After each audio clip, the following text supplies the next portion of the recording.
আসসালামু আলাইকুম। 2024 আইপিএলে ফাইনালে আজ মাঠে নামবেন কলকাতা নাইট রাইডার্স ও সানরাইজার্স হায়দ্রাবাদ। রাত 8টায় এই দুই দল মুখোমুখি হবে নিজেদের তৃতীয় শিরোপা গড়ে ওঠার লক্ষ্যে। সবাই অধীর অপেক্ষায় আছেন আজকের ফাইনাল ম্যাচটি দেখার জন্য, কিন্তু সবার অপেক্ষার মাঝে হঠাৎ আইপিএলের ফাইনাল না হওয়ার শঙ্কা বড় বাধা হয়ে দাঁড়িয়েছে। ঘূর্ণিঝড় রেমালার কবলে পড়েছেন আজকের আইপিএলের ফাইনাল। সন্ধ্যার পর তীব্র আকারে রূপ ধারণ করে বাংলাদেশ সহ ভারতের পশ্চিমবঙ্গে আঘাত হানবে ঘূর্ণিঝড় রেমালা। বাংলাদেশের সাথে সাথে ভারতীয় ঘূর্ণিঝড় রেমালার আঘাত হানবে, আর ঘূর্ণিঝড় রেমালা এর প্রভাব পড়তে পারে চেন্নাইয়ের স্টেডিয়ামে। ভারী বৃষ্টিপাতের সাথে দমকা বাতাস ও বজ্রপাতও বয়ে যেতে পারে।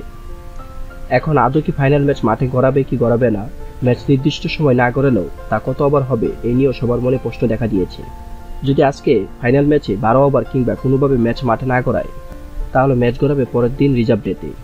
রিজার্ভ ডেতেও যদি খেলা না হয়, তাহলে গ্রুপ পর্বে যে পয়েন্ট তালিকায় শীর্ষে ছিলেন তাকে এবারে আইপিএলের চ্যাম্পিয়ন ঘোষণা করা হবে। আর এমনটাই যদি হয়, তাহলে তৃতীয়বারের মতো চ্যাম্পিয়ন হবে শাহরুখের কলকাতা নাইট রাইডার্স, কারণ এবারে আইপিএলে কলকাতা ছিলেন পয়েন্ট তালিকার সবার উপরে। অন্যদিকে কপাল পোড়া যাবে কাব্য মারানের সানরাইজার্স হায়দ্রাবাদের। এখন সময়ের অপেক্ষা, এবার আইপিএলে শেষ পর্যন্ত শিরোপাটা কার ঘরে উঠবে।